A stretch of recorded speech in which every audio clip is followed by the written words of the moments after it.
হ্যাঁ, এটাই ফেনী শহর, যেখানে প্রতিনিয়ত জ্যাম পড়ে থাকতো 4 চাকার গাড়ি, সিএনজি ও রিকশায়। আজ সেই রাস্তায় চলছে নৌকা, ট্রলার, স্পিড বোট। নিমিষেই তলিয়ে গেছে পুরো জেলা। যে ছোট ছেলেটা নিজেই বাঁচার জন্য বন্যার পানির সাথে যুদ্ধ করে যাচ্ছে, সেই ছেলেটা কিভাবে আরেকটি তাজা প্রাণ নিজের হাতেই পানি থেকে তুলছে। হয়তো সেও হারিয়ে ফেলেছে স্বজন, প্রিয়জন, বাবা মা।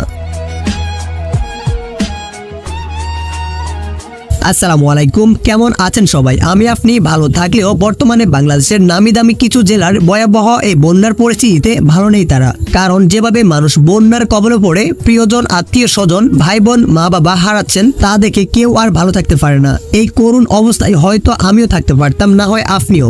তাহলে একবার চিন্তা করেন কি হতো তখন। যাই হোক, আজকের ভিডিওতে আপনারা দেখতে চলেছেন ভারতের ত্রিপুরা রাজ্যের ডুম্বু জলবিদ্যুৎ প্রকল্পের বাঁধ ছেড়ে দেওয়ায় নিমিষেই তলিয়ে যাওয়া বাংলাদেশের অন্যতম জেলা ফেনী, নোয়াখালী ও কুমিল্লা অঞ্চলের মানুষদের হাহাকার চিৎকার। কেউ কাঁদছে ঘরবাড়ি ভিটামাটি হারিয়ে, কেউ কাঁদছে স্বজন প্রিয়জন হারিয়ে, আবার কেউ কাঁদছে বাবা মা হারিয়ে। তো মূল ভিডিওতে যাওয়ার আগে আপনার কাছে অনুরোধ থাকবে ভিডিওটি শেষ পর্যন্ত দেখার। তাহলে বুঝতে পারবেন মানুষ কতটা ভয়াবহ বন্যার মধ্যে প্রতিনিয়ত নিজের জীবনের সাথে যুদ্ধ করে যাচ্ছে। জীবনে আপনারা হয়তো অনেক নারীর কান্না দেখছেন, এবার এই ভিডিওটি দেখুন। একটা ছেলে কতটা অসহায় ও নিরাশ হলে এভাবে তার ফ্যামিলির জন্য কান্না করতে পারে।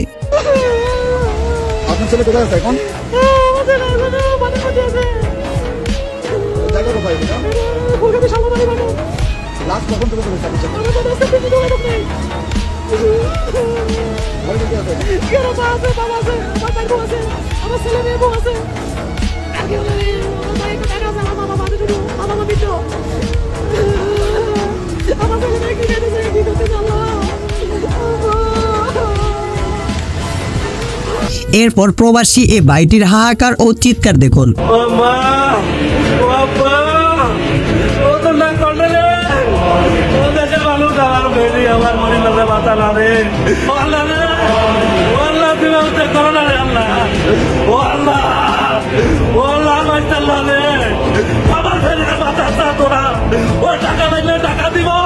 বিদেশ থেকে ভাইটি বারবার বলতে চাচ্ছে, তোরা আমার মা বাবাকে বাঁচা, টাকা লাগলে টাকা দেব, তারপরও যেভাবেই হোক তোরা আমার মা বাবাকে, আমার ফ্যামিলিকে বাঁচা। এটি দেখার পর জীবনের প্রতি আর কোনো লোভ থাকে না।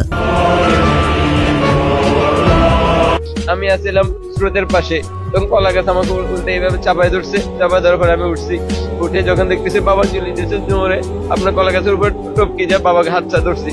তারপরে বাবা ছুটে গেছে।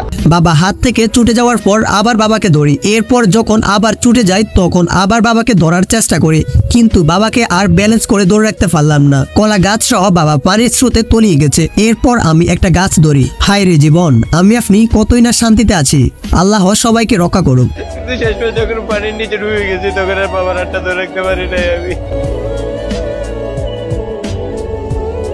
এরপর এই ভিডিওটি দেখুন, যেখানে দেখা যাচ্ছে কিছু ছেলে একটি গাছকে খুঁটি মেরে ধরে আছে।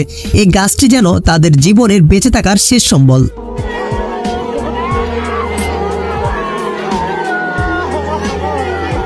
এরপর এরকম আরো একটি ভিডিও দেখুন। এখানেও দেখা যাচ্ছে দুটি বাচ্চা ছেলে একটি গাছের উপর বসে আছে, আর গাছটিকে দেখে মনে হচ্ছে যে কোনো মুহূর্তেই ভেঙে যেতে পারে। তারপরেও তারা হাল ছাড়েনি, বন্যার পানির সাথে বেঁচে থাকার যুদ্ধ করেই যাচ্ছে।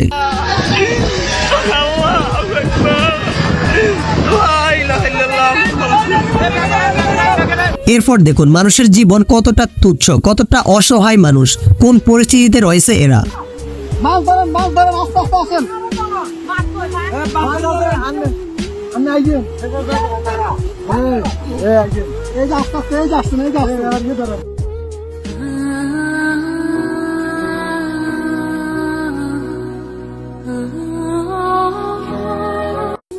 এরপর এই ভিডিওটিতে দেখা যাচ্ছে একটি ট্রলারের উপরে একটি লাশ নিয়ে স্বজনরা শহর নামের সাগরের উপরে ছুটে বেড়াচ্ছেন একটুখানি মাটির খোঁজে, যেখানে দাফন করতে পারবেন লাশটাকে।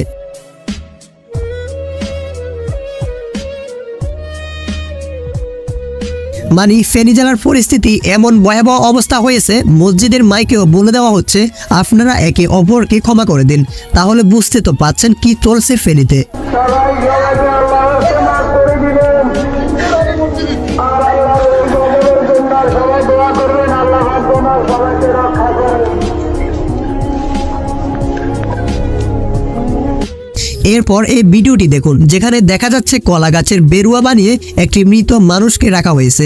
মানে লাশটাকে রাখার মতো কোনো জায়গাও নেই। প্রিয়জনেরা, একটুখানি মাটির খোঁজও পাচ্ছে না কোথাও।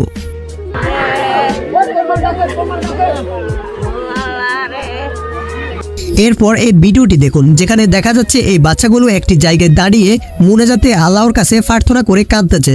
আল্লাহ যেন তাদেরকে এই বিপদ থেকে উদ্ধার করে এবং আল্লাহ যেন রহম করে।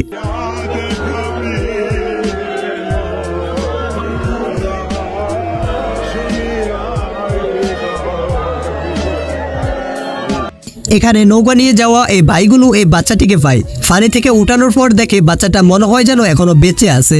তারপরে তাদের চিৎকার আর কান্নায় যেন সাগর ফেটে যাচ্ছে। এরপর এই ছবিগুলো দেখুন, ছবি দেখে যেন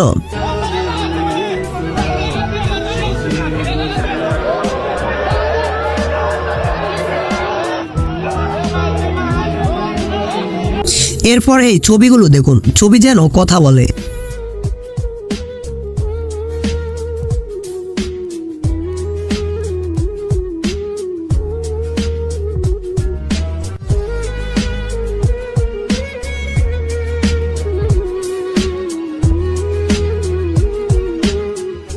যে অসহায় মানুষটি প্রচন্ড রোদ বৃষ্টির মধ্যে সারাদিন রাস্তার পাশে সরকারি ভবনের পাশে বসে থাকতো নিজের পেট চালানোর জন্য কিছু টাকার আশায়, আজ সেই মানুষটিও বন্যার কবলে পড়া মানুষের জন্য দান করেছেন নিজের ভাতের টাকার অর্জিত ভাগ থেকে। আর যারা প্রভাবশালী অর্থধারী মানুষ আছে তারা কিভাবে চুপ করে ঘরে বসে থাকতে পারে? আমাদের সকলেরই যার যতটুকু সামর্থ্য আছে বন্যায় কবলিত মানুষের পাশে এসে দাঁড়ানো দরকার। এ সময় নামাজ পড়ে আল্লাহর কাছে বেশি বেশি বন্যায় কবলিত মানুষের জন্য প্রার্থনা করা দরকার। আল্লাহ যেন তাদের প্রতি রহমত দান করে। আর ভারত যেহেতু আমাদের ক্ষতি করতে চাচ্ছে, বাংলাদেশের মানুষকে এভাবে এতটা নিঃস্ব করে দিচ্ছে, তাই ভারত কখনো আমাদের বন্ধু হতে পারে না। আর এখন আমাদের সবার করণীয় হচ্ছে বাংলাদেশে ভারতের যতগুলো প্রোডাক্ট আছে সবগুলো বয়কট করা।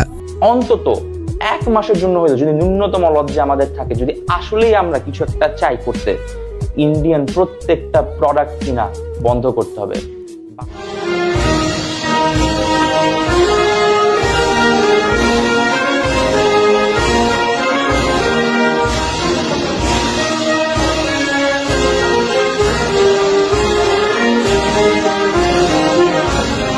যাই হোক, আজকের ভিডিওটি এ পর্যন্তই। ভিডিওটি ভালো লাগলে অবশ্যই একটি লাইক দিবেন এবং চ্যানেলটি অবশ্যই সাবস্ক্রাইব করে সাথে থাকবেন। ধন্যবাদ।